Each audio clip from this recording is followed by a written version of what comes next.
Rotarians and guests, my name's Tony Bettini. I'm the MC today. Let's start with the welcome. We'd like to acknowledge the Wurundjeri and the Bunurong people of the Kulin Nation, and also pay our respects to their elders past, present and future, and extend that respect to all Indigenous Australians present today. Welcome to our hybrid meeting, and it literally is. We've got a speaker coming in from Canberra later on. So welcome to everyone online, and also welcome to those in the room. Thanks today will be given by President-elect Philip Cornish, and then they'll be followed by the loyal toast presented by President Catherine. So please ensure your glass is charged.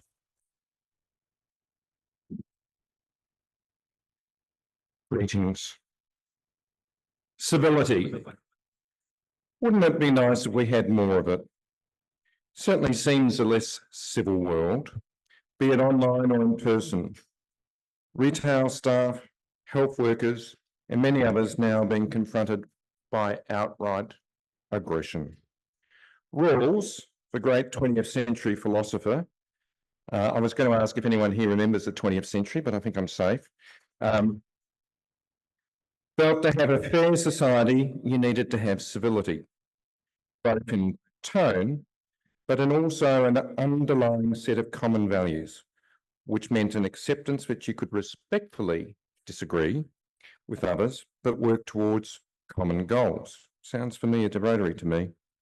Civility is surely one of the things that we here promote, and for good food and fellowship and a civil discussion with each other, let's give thanks.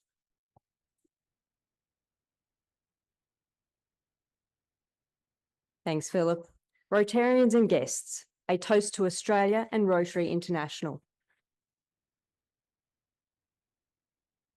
I'd also just like to mention that we have two banners here, which David Cram has kindly brought along today from his recent visits to France.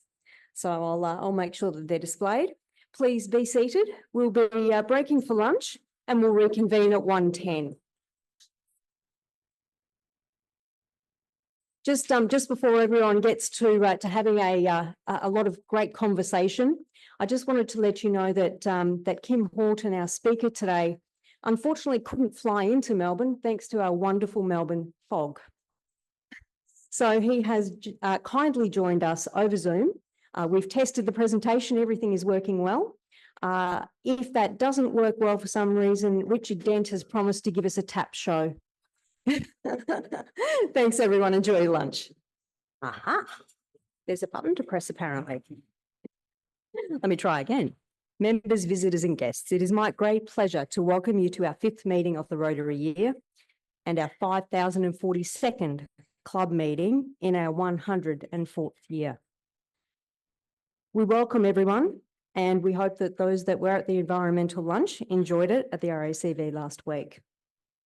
A big thank you to Reg Smith and his team of volunteers for a very successful event. Our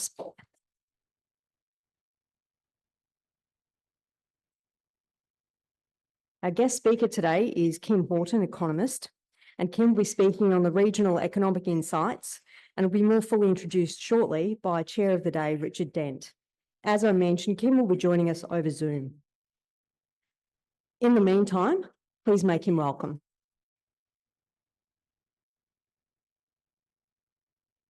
We also have Bruce Livet. Bruce will be inducted into the club shortly and is accompanied by his guest, Michael Boone.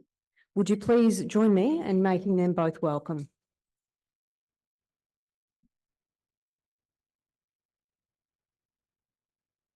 We have visiting Rotarians, visitors and members of the guests, sorry. So could you please stand by and announce your name and remain standing, and then we'll clap for everyone right at the end. So we have Rhonda Held and Catherine Ellis, guests of Richard Dent. Charles Nelson, a guest of Adrian Nelson. Jerry Andrews, guest of Adrian Nelson. And Leah Wambu, guest of Bernie McIntosh. And we also have a visiting Rotarian, David Fernie from Pakenham. Please make everyone welcome.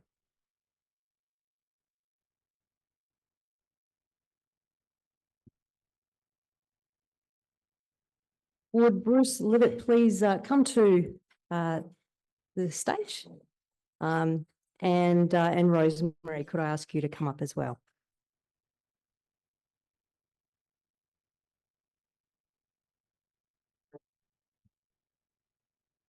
So Bruce is going to be inducted into our club today. Before that happens, I'd like to ask Rosemary to talk a little bit about Bruce and Bruce's history. Rosemary? It's a great pleasure to be the sponsor of Bruce for Melbourne Rotary membership. I did biochemistry at Monash University, and in third year, I had to decide whether I'd do honours, and I met Bruce at that time, and I happened to do honours in the neurochemistry department of biochemistry in 1977. And that's really the last time that I saw Bruce until the Royal Society meeting a few weeks ago when he asked a question. So it's been terrific to contact him again, and even more exciting to hear about his substantial Rotary contribution before, not just Carlton, but particularly in Kununurra, of all places, for 15 years. He's had a very distinguished career as in neurochemistry, as a biochemist initially, and subsequently at Melbourne University prior to his tree change to Kununurra. So, President Catherine, gives me great pleasure to introduce for membership of the club, Bruce Livett, who holds the position of neurochemist and will have the classification of universities. He's a former member of the Rotary Club of Kununurra, will member, I think, of the Malvern Group, and we know it in the club as Bruce. Thank you.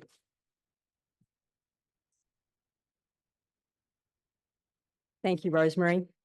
Bruce, we welcome you as a member of Rotary Club of Melbourne. You have been chosen by your fellow members who believe you to be a leader in your vocation and have the personal and professional qualities that will ensure the principles of Rotary will be safe in your hands. As a former member of Rotary Clubs of Carlton and Kununurra, you're already experienced in the application of the object of Rotary. And with the help of your fellow members, you will, I'm sure, quickly feel comfortable in the companionship and service in our organisation. The Rotary badge you will receive today, as you well know, is your entry to the thousands of Rotary clubs around the world. Bruce, we welcome you most warmly into continued membership of Rotary. So with this expectation, I offer you my right hand of fellowship and ask the members to join me in welcoming you to the membership of our club. Thank you.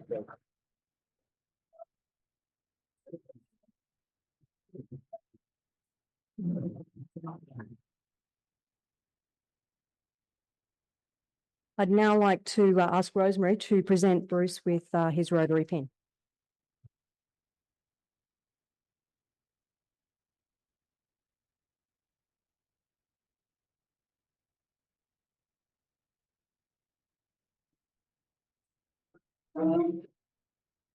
Which we will locate shortly. We will get you one, Bruce. But what I would also like to do is offer you the opportunity to respond and introduce yourself to the club members while we locate the pin. Okay. I could have quite a long time. Thank you very much, President Catherine, and Rosemary, for your nice comments. Yeah, Rotary has been a very important part of my life now for 20 years or so. I was a member briefly of Rotary here and Carlton.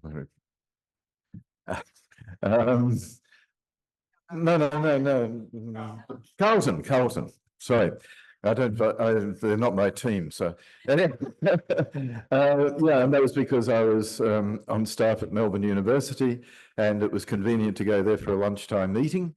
And so I was introduced to the characters of Rotary, including the sergeant, who regularly fined me. And I remember that during my induction, I was fined for not wearing some particular piece of paraphernalia that you were supposed to. No one seemed to know about it. So I was able to fine the sergeant for not informing of that. And so it raised funds, and a lot of fun, but I'm not sure how long it is since Melbourne Rotary has had a sergeant, an active sergeant. Does anyone know? No, it might be something to introduce again. And then when I moved to Kununurra, which I did after I retired from the university on a whim, I had been working in an area of neuroscience which required me to go on these arduous trips to the Great Barrier Reef and collect venomous cone snails. And anyhow, I'd collected from a number of sites up north of Cairns, and a good friend of mine suggested that I go to Broome and collect a cone snail that's present there in the rock pools under the Broome Pier. And I thought, well, that sounds pretty interesting, except that I was very busy, but I was a member of the Melbourne Malacological Society. And that sounds like bad science, malacology, but in fact, there are two kinds of people in the world. There are malacologists and conchologists. And conchologists are interested in the hard part of shells as we know them. And malacologists are interested in the animals inside. And of course, a shell is a marine snail. So if you think of your garden snail, you've got the hard shell, but then you've got a little body and you've got eyes on stalks and you've got a mouth and proboscis. Well, so do all shells. And malacologists are the people who are interested in the animal. And why did I have an interest in the animal? It's because some of these animals are deadly to man. And one of these is a cone shell called Conus geographus. And it's the most deadly. In fact, if you pick one of these up, as one unfortunate lad did on Hayman Island on his birthday, and scrape at it to try and reveal the pretty pattern there so you can identify the shell, it gets annoyed. It's out of its natural environment. It's not in the water any longer, and it stings you. Well, you've got about 7 hours of shallow breathing, shall we say, and then you die from asphyxiation because the cone snail has a poison in it, in its venom, that inhibits your diaphragm. So why is this important? Because in the autopsy report of this young man, his mother, who was present with him at the time, commented, "Oh, it wasn't too bad. Harry died a painless death." For me, that was a eureka moment. I said, it shouldn't have been painless. You can't tell me that dying from asphyxiation is painless.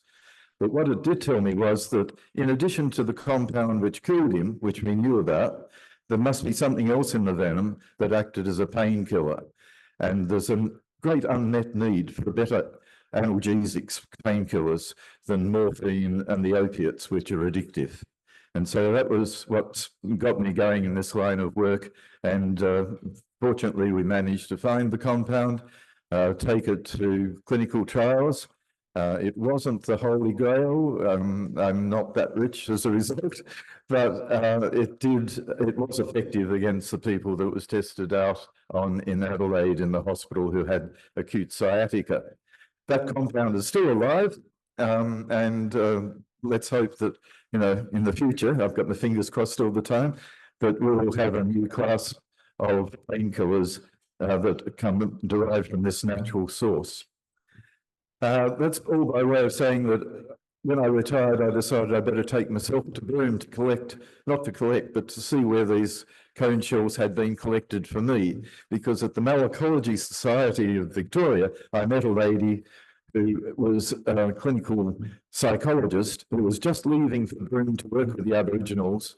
And I asked her whether she would collect the shells for me. So I never had to go there. But when I retired, I thought, this is the place I should go. I went there and found I was on one end of a very famous road called the Gibb River Road. It's the longest four-wheel drive in Australia. And I took myself to the other end of it, and that was Kununurra, a purpose-built town, 70 years old now. It was set up to house the people who took the Argyle Dam and the Ord River complex. And I arrived there not knowing anyone, apart from my real estate agent, where I bought a property. And I asked her the first night I was there, do you know when Rotary meets? And she said, oh, no, but I know John Buchanan, a good friend. She called John and John said, "Oh, they meet tonight. I'll pick him up." And so from not knowing anyone to walking into a room like this with 40 men, they were all men, because it was a men's only club until my wife arrived. And I had these people who were interested in me for two reasons. They want to know whether I was of the class of person that was escaping from something and had come such a long way, or whether I was entrepreneurial. Unfortunately, I was the latter. So we won the Small Business of the Year award twice in a row and are told we shouldn't apply again. It wasn't that great a business, to be honest with you, but I was good at selling it because I'd been used to writing grant requests for university for so many years that the grants read well. But it was a very interesting place to be. I had a mining lease and 400 mango trees to attend. What did I know about mining? Nothing. What did I know about trimming mango trees and fertilizing them? Nothing. But what did the members of Rotary know? They knew all about that, and they were only too willing to help me.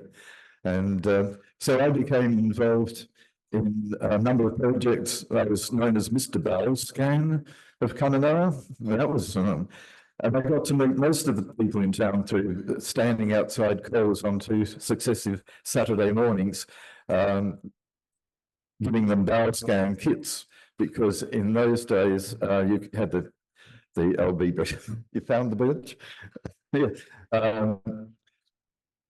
Yeah. Yeah. Okay. So anyhow, I've loved my association with Rotary, and then coming back to Melbourne, I've been taking a look at different clubs, and the Melbourne club was the tops. And so I am so pleased to be here. Catherine, all the best for your presidency, and I'll enjoy the company of Rosemary and my other friends. Thank you.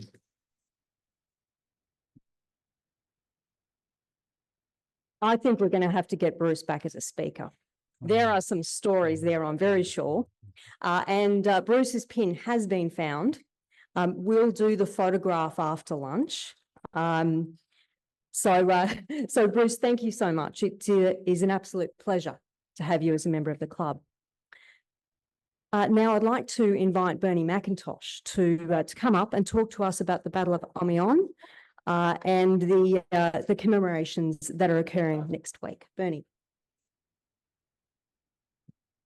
Thanks, Catherine. Just a quick reminder that next week, our Wednesday lunch, we will be presenting the Monash Medal for 2024. Austin, what year were you president? Did you say? 11-12 was Professor Patrick McGorry, and Phil, you were, say, Gustav Nossel. And next week, we are welcoming Josh Frydenberg as the Monash medalist. And then also on the Thursday morning at 8 o'clock at the Shrine, for those who have been there before, we put on a commemoration of the 08-08 1918 Battle of Amiens, where our second president, Sir John Monash, led the Australians and others, and in many people's eyes, turned the tide of the war. And it's quite a moving ceremony held in the crypt at the Shrine from 8 o'clock in the morning. You are all welcome, and I'll be putting on a tea and coffee afterwards. So just a quick reminder. Thank you.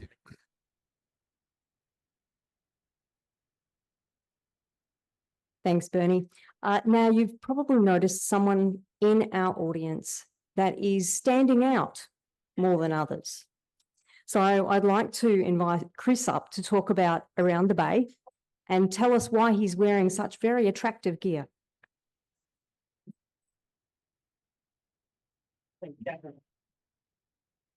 Last week, I got a phone call from Phil Andersby asking me whether or not I'd be interested in organising the Round Bay this year. He said, "We're looking for a responsible adult." And I said, "Well, in all my years, I have never ever been accused of being a responsible adult. But anyway, for my sins and the fact that Phil and Pete are unavailable, I am, believe it or not, captain of the Rotary round the Melbourne Rotary Club, round the Bay team.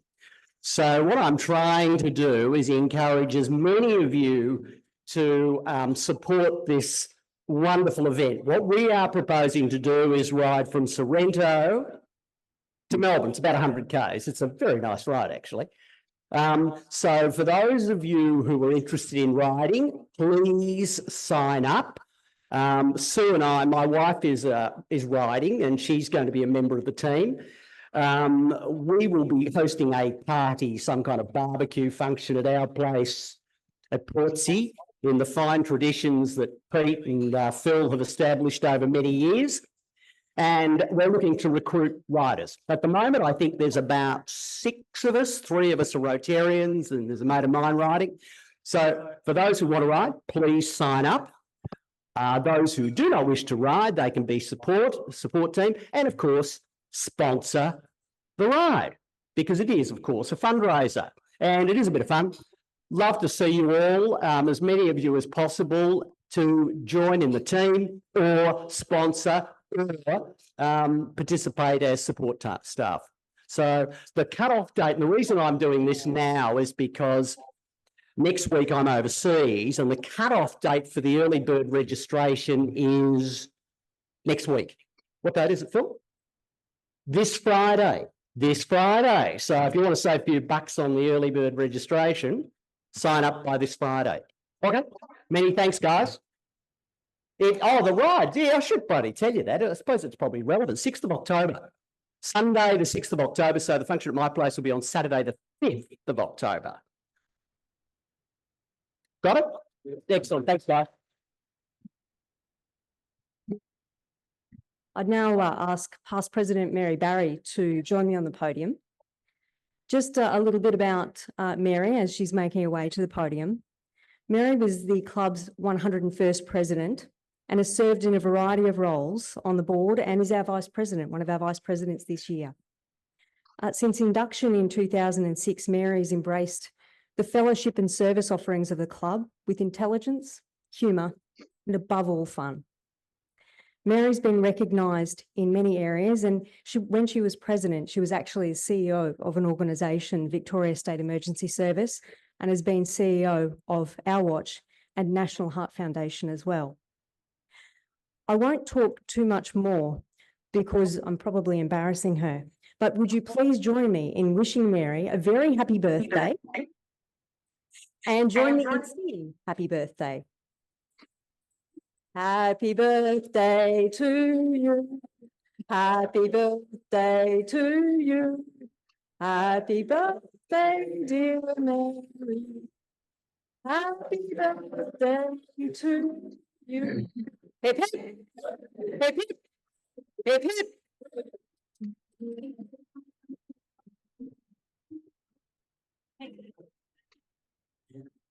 And just before she escapes, I'll give Mary the opportunity to talk about for a meal. See, I'm making her work for her cake today. Thank you very much, Catherine, and thank you all for those wonderful birthday wishes. No special birthday, I'm pleased to announce, just an ordinary birthday.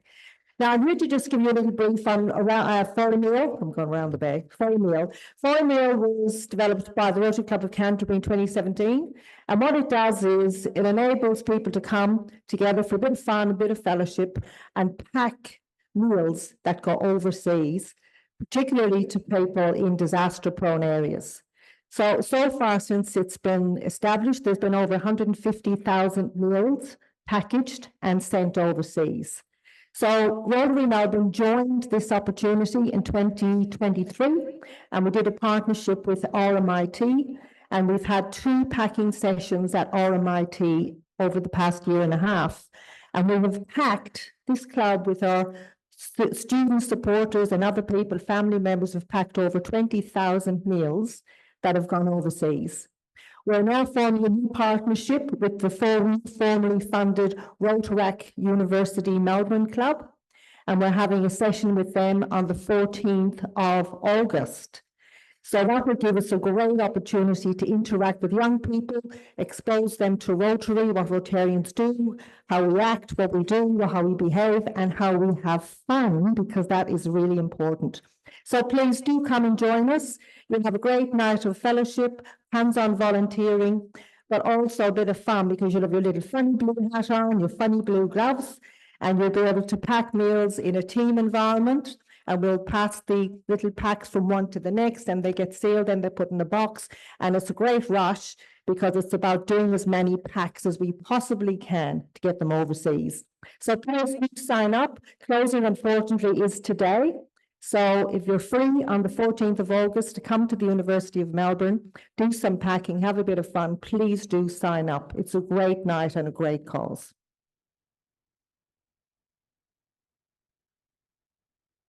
Thanks, Mary. We have two events on that day. We've also got Paul Guerrera, the CEO of Victorian Chamber of Commerce, speaking at lunch, and then the packing event in the evening. So please make sure you try and get to both.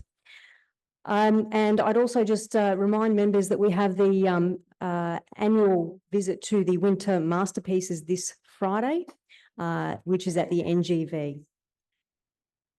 The 9th, you're right. Wow, I'm really out of it today. All right, just one more thing before we draw the raffle, which I know you're all waiting for. I'm going to be on sick leave, unfortunately, from next Monday through till, I think, the 23rd of August. So our wonderful vice presidents are going to be stepping in whilst I get a knee reconstruction and hobble around on crutches for a couple of weeks. All right. I'd now like to call on our chairperson, Richard Dent, please, to introduce our guest speaker. Thank you, Catherine. Well, welcome everyone. I also acknowledge that we're on Indigenous land here, always was, always will be. Kim Houghton, I've known for many years, and we have collaborated on a whole range of issues in relation to regional Australia, including convincing the federal government to invest an enormous amount in community leadership and disaster resilience. Kim's an independent economist, well known for his ability to make data make sense.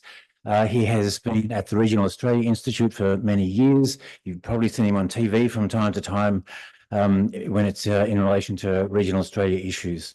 His current consulting company, Strategic Economic Solutions, helps communities respond to economic challenges that they face by being in rural, regional or remote Australia. So I'd like to welcome Kim. You might like to ask where he is. Well, I haven't got the foggiest. That should be plain to see. He was flying down from Canberra, but it was turned away because Melbourne Airport was closed. But we're experimenting in these unprecedented times, and we're going to welcome Kim on the screen by Zoom. Welcome to Kim. Thank you very much, Richard, and thank you, President Catherine. I really would have loved to have been there today. This digital world's all very well, but there's nothing like fellowship in person. I was a Rotary exchange student after year 12 to Japan and had a lot of Rotary meetings in that country, and then back in Tasmania, where I was sent from as well. So I'm always been very thankful for that experience from Rotary, and very happy to contribute to the discussions that Rotarians have on a whole range of social issues. And listening to your sort of packed program, you've got a lot of activities and a lot of fantastic community service activities going on, which is great to see. I've been working on regional issues for probably about 30 odd years. For about 8 years of that was the chief economist at the Regional Australia Institute. I've also worked, as Richard said, with various leadership organisations, Leadership Victoria, and also the Australian Rural Leadership Foundation. So that sort of nexus between regional leadership and regional information is really important to me. And what I wanted to do today, really in a fairly short space of time, is just bust a few myths about what you think might be going on in regional Australia, and particularly look at the interactions between Melbourne and regional Victoria. I'm very happy for the content to be shared around. I've got a bit of data in there. I'm an economist. Apologies about that in advance. My favourite definition of an economist is somebody who didn't quite have the personality to make it as an accountant. Which I think, if you think about it, reflects quite well on both sides, actually. But I do have some data. I don't think you'll be able to see it very much in the room, so I'll tell stories around the data rather than relying too heavily on the charts and tables. But I'm very happy for that to be shared around Rotarians, and also for this video to be made available too. So what I'll do is bring up the presentation and just run through some of the issues that I'm seeing at the moment about how regional Australia is changing, and what that means for you folks in the heart of things in the centre of Melbourne. That's not working, is it? Why is it not working? Oh, here we go. So one thing we often get this, it's a difficult sort of starting point. A lot of decision makers have this sort of overwhelming sense that regional Australia is generally declining. There's a sort of drain of people from the centre of the country to the coastal fringe. Now, that's not actually true. And certainly over the last 5 years, all parts of regional Australia have grown in population, even those most inland parts. So we don't have this heavy drain of people from the centre to the regions. Sure, the populations in some of our most inland places are growing really slowly, but as a group, those inland places have grown in the last 5 years about 2%. About 2%. There are, of course, places that are struggling, but not that many, and they need special attention. So about 11 regional local government areas lost more than 10% of their population over that 5 years, and only 5 of them lost more than 500 people. And a lot of those are mining communities going through that sort of boom-bust cycle. Kununurra is not one of those, but it's representative of those sorts of places. So underlying message here, we've seen a lot of population growth across regional Australia over the last 5 years.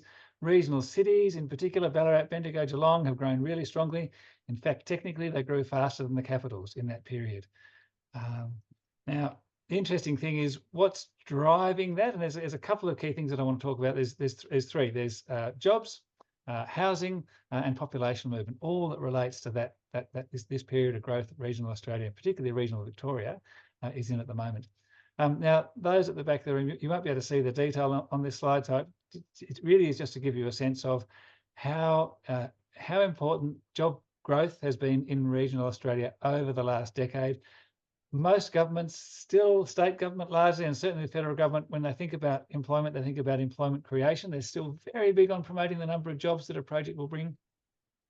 If you can see the right-hand end of this chart, it really shows us that, in fact, we don't need more jobs to be created in regional Australia in particular. We need more jobs to be filled. What's happened over the last decade is a significant increase in the rate of job vacancies that regional employers are looking to fill across Australia. On the left-hand side of this chart, there's this hump there at about 60,000 job vacancies per month, which was the height of the mining boom. It kind of fell away in the middle of the chart. And the blue line is regions, the orange line, if you can see it, is metro. What happened in COVID is sort of slightly on the right-hand side of the middle, that circle. Time of COVID, job vacancies plummeted, nobody was hiring, that's fair enough. But what happens after that has been quite extraordinary. Regional job growth picked up a lot earlier and a lot faster than metro, and it's actually stayed a lot higher in relative terms than metro job growth. So a lot of our fundamental economic strength in Australia through COVID and beyond has been powered by regions, not by the capital cities. And this is quite an important one. I know the work that Rotary does with schools is really critical. And this is part of a picture of rapid change for our school students particularly across regional Australia. This is the same time period. So I've got the mining boom on the left and then current period on the right. It's the same basic data. It comes from Jobs and Skills Australia. And this is about job vacancies by occupation. And all I've done here is I've broken it up by sort of low skilled, medium skilled and high skilled occupations. And on the left-hand side, the mining boom, the big job vacancies were for technical and trades workers, and to some degree for professions. That was what the mining boom brought to regional Australia. A lot of it fell away, as we saw on the previous chart, which had the total job vacancies by occupation. It all kind of fell away soon after that. So 2012, 13, 14, 15, the job vacancy growth was relatively modest across regional Australia. We see the COVID blip in about the same point, just to the right of the middle of the chart. And then look at the acceleration since then. What's happened across regional Australia since 2020 is this rapid job growth, not in labouring, partly in trades, but overwhelmingly in professional jobs. So regional employers have been desperately seeking professional workers, particularly in the last 3 or 4 years. Really major change. Top of the list is professions. Next up is technical and trades. The next largest group has come out of nowhere, really, just in this 10-year period, which is community and personal service workers. They're the social services that glue our regional communities together. So what this tells us is just in the last 10 years, so it's basically, if somebody's finishing up in year 12 now, they would have been in about year 2 when this change started. So just in the time these folks have been at school, you've seen this major shift away from low-skilled labouring jobs being needed in regions to high-skilled trades and technical jobs, and this enormous growth in demand for personal service workers. big change in the nature and the mix of jobs that are available in regions. Employers in regions are having no end of trouble filling these jobs. The demand is there. The communities want these workers, but they're having a lot of trouble. Employers are having a lot of trouble filling them. Why is this so much of an issue for regions? It's partly the drive in that growth has partly been because of there's a two-way street with people moving. So people have been moving to regional Australia from capital cities, particularly from Melbourne into regional Victoria, very strongly since the pandemic, and I'll give you some numbers on that in a sec. Now that brings labour, of course, but it also creates more jobs. So it's regional Australia and regional Victoria has really been chasing its own tail. The population's been growing, it's been supplying workers, but as it grows, the need for more workers gets even higher, and particularly the need for these higher skilled workers. This chart is work that I lead at the Regional Australia Institute, which is a partnership with the Commonwealth Bank. We set out in early 2020 to really map, was this tree change phenomenon that we thought was happening around the time of the pandemic, how real was it? Was there really a flow out of the cities to the regions? Now, the pandemic periods in the middle of this chart has got a sort of a light shading behind it. And what it shows is this is the share of all people moving around Australia. This is the share of people moving from capitals to regions. That's the top line, and from regions to capital. That's the bottom line. When the pandemic hit, the share of people moving out of capitals went up. So that was true. There was some evidence based on Commonwealth Customer Bank relocations. There was some evidence that people from cities were moving to regions.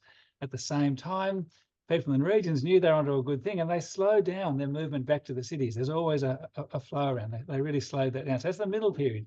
Elevated rates of flow out of the cities and reduced rates of flow back to the cities.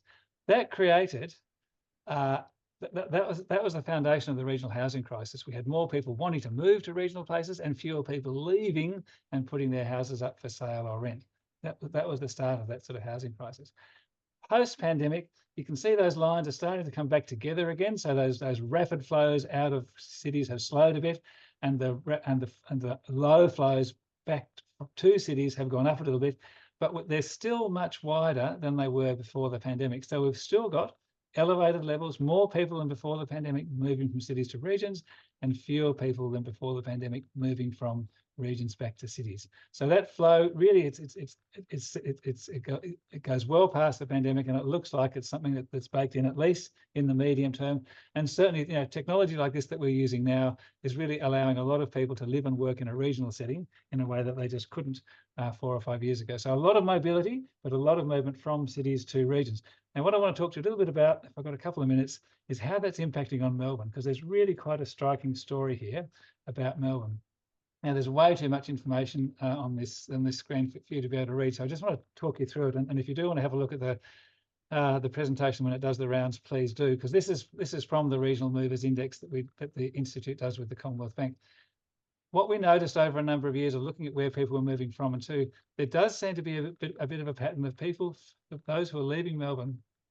There were 3 local government areas that shed the largest numbers of people to regional Victoria. Firstly, the City of Melbourne, where you guys are now, that was shedding quite a significant share of people, but also to the southwest and the southeastern, really fringe urban, those new urban growth areas. People are leaving those suburbs in droves to go regional, and this data on the right-hand side of this shows that those that left Wyndham, which is your southwest sort of growth corridor area, in the City of Melbourne, in Greater Melbourne, those that were leaving were predominantly young folks, millennials and people younger. So people basically well under 40. Same from Melbourne. Casey, a little less so. Casey, the numbers were smaller, but there was still that broad pattern of young folks leaving. Now, I was interested to see where they go. And there's a little map down the bottom, which you won't be able to see, but if you get the slides or get the report, you will. The largest proportion of those were going to Greater Geelong, then to the Gold Coast, and then to Ballarat. Gold Coast is a bit of a winner from all over the country. Lots of folks leaving cities going to the Gold Coast. But from Melbourne, Geelong and Ballarat were the next 2 most popular destinations. So there was another sort of interesting story for me. There was, why are these young folks leaving? What sort of people are they? And here's a comparison slide. And again, there's too much to sort of go into it in great detail. But essentially, we've got at the top of the chart, we've got the 5 local government areas that saw the biggest increases in inflows from cities. 2 of those are in Victoria, Greater Geelong and Moorabool. the source places for people going to Geelong, the largest source by far was Wyndham. So 16% of all the people who moved to Geelong from a capital city came from Wyndham. And the largest source place for Moorabool, which is to just northwest of the outer urban fringe, was from Melton. So you've got this picture of folks living in that, living in those new urban growth areas. I think you had a lunchtime talk recently about the Greater Victoria plan, the settlement plan. These folks are living in Melton and clearly not enjoying this sort of outer suburban lifestyle they've landed in, and they're moving further regional. So they're moving to one of the towns and villages that's outside the greater metropolitan boundary and in regional Victoria. Same with Wyndham, not happy with that fringe urban lifestyle, looking to move to Geelong. And the numbers down the bottom tell us how long they've been living in their previous place. So of the folks who left Melton to go regional, well over half of them had only been there for less than 3 years. And remember, these are young folks, perhaps in that family formation stage. So you've got a whole bunch of us, residents of Greater Melbourne, who are sort of gravitating towards those outer metropolitan growth areas because that's where housing availability is best, being there for 1, 2, 3 years and saying, no, this is not for me. I'm going further out. I'm going to try and find a sense of community.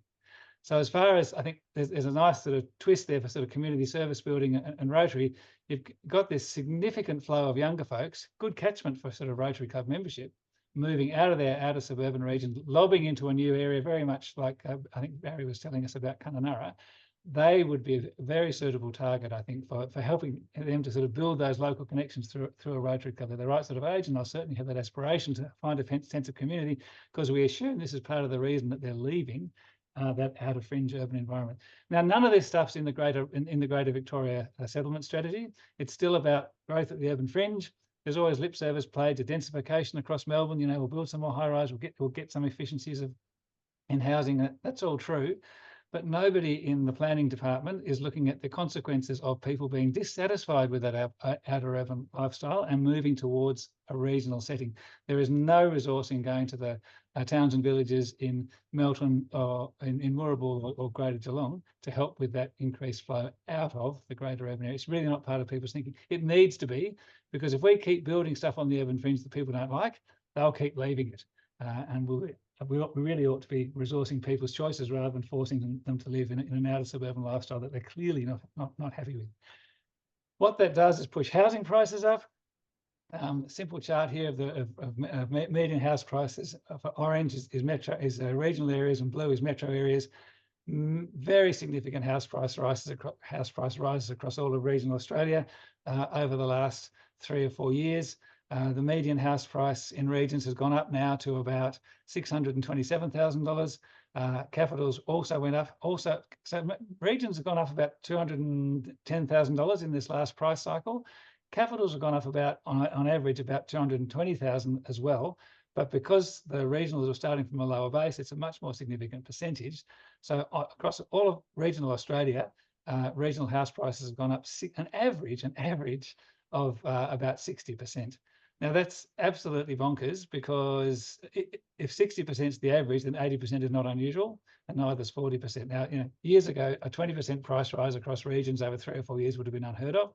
Now we've got a 60% average, which means that 80% price rise is not unheard of. We are seeing places where the house price in regions has doubled because of that increased interest in living in a regional area and the increased diversity of jobs that are available and needing to be filled in those regional places. Just as a sort of a trivia question, in every capital city, there are a couple of local government areas outside the greater capital boundary whose median house price is higher than the capital city. Melbourne's no exception. Surf Coast and Queenscliff both have median house prices well above the average for Greater Melbourne. So this is part of that sort of desirability, driving demand, driving increasing price. So there's a lot of money looking to settle in regional Victoria. So, you know, just to tie that all together and finish up, I'm very, very happy to take some questions. You know, there are really strong growth prospects for regional Victoria. I mean, growth in a good way, not just growth in a bad way. Population growth has been above anybody's expectations. The State Planning Department got it wildly wrong in its last projections about 3 years ago, and as did every other state. So there's no trouble there. Those numbers really need to be revised. That's led to very tight housing markets. A lot of new supply is needed in regional places, and that includes medium density housing, funnily enough, in regional places. The social infrastructure in a lot of the regional towns and villages across regional Victoria is really stretched. Business and employment growth has been very strong in high value service industries, but with those inflows of people, a lot of those community services are really stretched. They're serving a sort of population base they really weren't expecting to. And again, state governments are having trouble playing catch up. There is actually, we did some modelling with national economics in Melbourne. There is a national GDP benefit, a national overall economic benefit from accelerating regional city growth. Those smaller regional cities have a greater growth potential at lower investment cost than the capital. So, you know, in some scenarios, Melbourne's a productive place. City of Melbourne in particular is very productive. You know, let's see that grow and everybody benefits. In fact, because of the diseconomies of scale, as that densification passes a certain point, there's actually greater returns on investment to investing in our regional cities in terms of growth. That's not on many people's radar either. And lastly, in terms of sort of investment and sort of business opportunities, one of the things that really excites me is that regional consumers are becoming more and more sophisticated. The tree change phenomenon is real. So some people want to go regional because they want to go bush. But for many ex-Melbourne movers, they're looking actually for not so much a sort of a real bush environment, but for a more accessible and affordable metro lifestyle. And Ballarat Council did some really interesting market research a couple of years ago where they telephone surveyed people living in Melbourne who are about to move to Ballarat and asked what they were looking for. Yes, there's the sort of quality of life, smaller commute, all those sort of issues were in there. But buried in all those responses was the sense that a lot of these folks were living in parts of Melbourne where they weren't getting access to the kind of urban, sort of vibrant street life that they wanted to. They were pushed out into these outer suburban areas and felt they could find that in Ballarat. So thinking about Ballarat's trajectory, it's not just about selling the sea change lifestyle, it's about selling it as a vibrant urban hub. And that feeds back to this notion that regional consumers are becoming more sophisticated. And I finish off with a couple of examples of that for you. Any thoughts? See, I was going to ask this question in person, but I can't do that now. Any thoughts on what the greatest unmet housing demand might be in our regional centres? 5 quarter acre blocks, 5 acre blocks, what are we looking at? In fact, the greatest demand is for 1 or 2 bedroom units. And that actually is true for our smaller towns and villages as much as it is true for the larger regional centres. There's a real massive undersupply of 1 or 2 bedroom units. Main markets for those being older people who want to downsize and young folks, young professionals who are cycling through some of these communities. I'll finish up in a sec. Second sort of pop quiz. Here's a 13-storey development in a regional centre. Do you know where this is? It's in Dubbo. Dubbo has nothing like this. It's pretty much sold out primarily to local folks who have been looking for an alternative to the sort of large home on a large lot for themselves and their families for years. And now this is coming to fruition. It's been a real challenge to get it up, but it's certainly proving very popular. And you know, it's no significant stretch to see that there is actually underlying demand for these sort of high density projects, even in Ballarat, Bendigo, and even places like Shepparton. I would argue too, there's unmet demand for this. Now, this scares a lot of folks because that's just not what they want to see in their regional town, which is why I talk mostly about 1 or 2 bedroom units, which are much easier to sort of blend into the landscape. But it is true that underlying these sort of societal shifts and this sophistication of regional markets, there is growing demand for even high density in even some of our regional centres. And lastly, and most sort of optimistically and sort of happily, I think, as a sign of this sophistication, one of my favourite places across regional Victoria is the distillery in Echuca. Why? Because last year at the San Francisco International Spirit Competition, it won a gold medal for its flavoured tequila, a chili and lime agave tequila. So you've got sophisticated taste, sophisticated producers, sophisticated entrepreneurs doing really successful on global markets in regional Victoria. So I'll stop there and very happy to take some questions. I hope you were able to sort of follow that narrative, and please do look through the slides when they're circulated. Okay.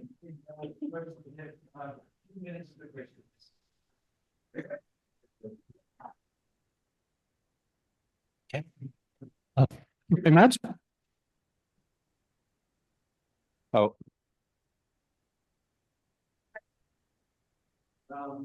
We're talking about the 2 groups that are moving regions, like young folks are looking for jobs and older folks that are retiring. So in terms things like the energy projects that are moving to the regions? Is that sort of going to drive, we don't want it in my backyard, or yes, I really want it because I want a job? What's the sort of political sort of dynamic there in play, perhaps? I heard the last part of that about the political dynamics and the jobs and older people and younger people. Was that the sort of the content of the question? Yeah. And look, it is really mixed. There are pools of people who are older folks who are looking to retire and make the most of their money by moving regionally. But I think what that regional movers index data showed me, I was really surprised. The places where those folks are going in large numbers are generally quite a select group of local government areas. What's much more prevalent across a much wider range of local government areas are these millennials and Gen Alpha and Gen Z folks who are moving.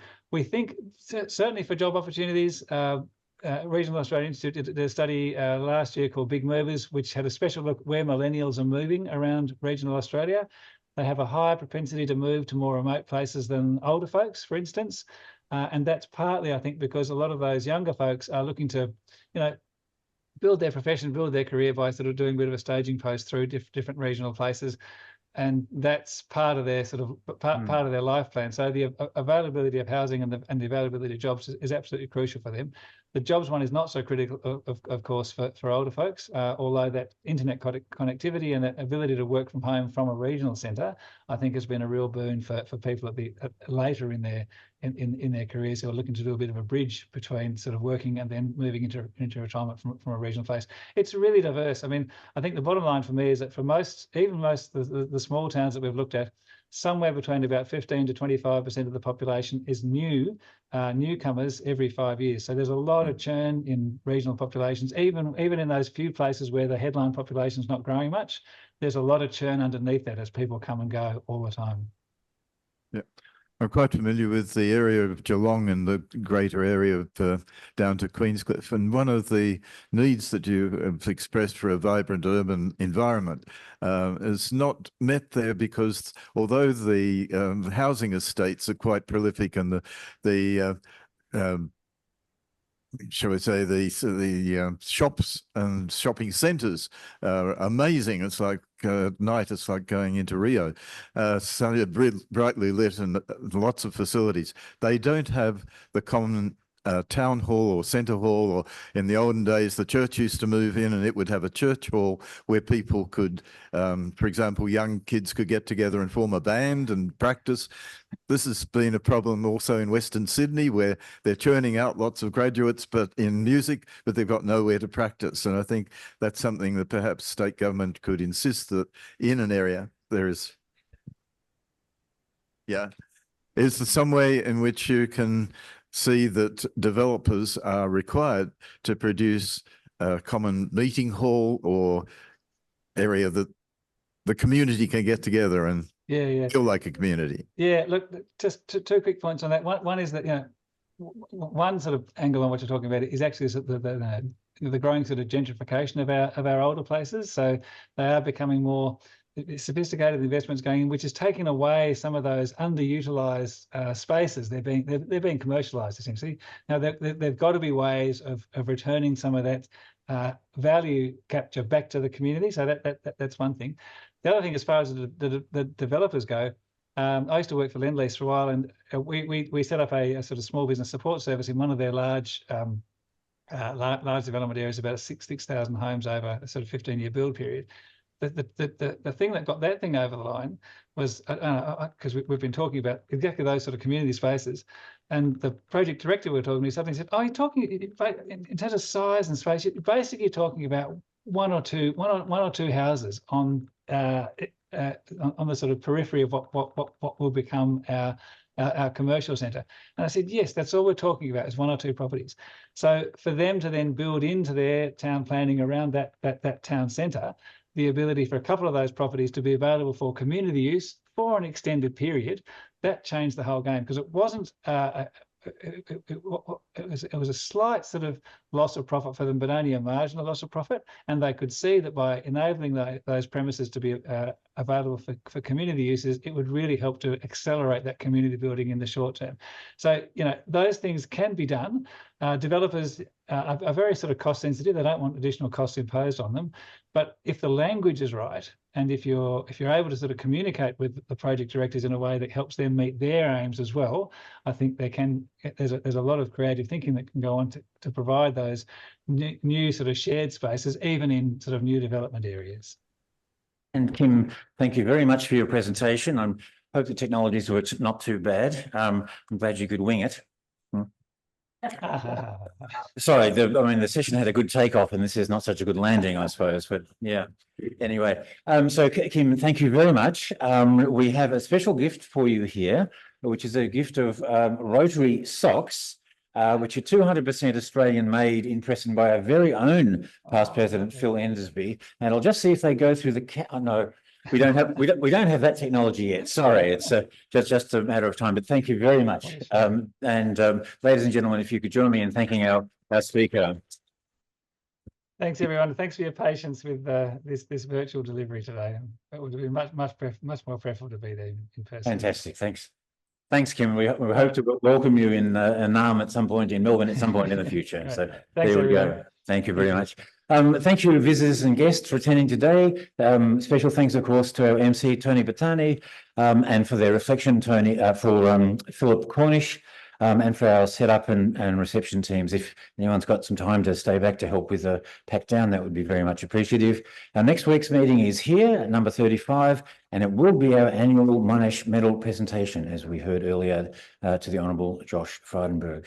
So please book to attend this special day.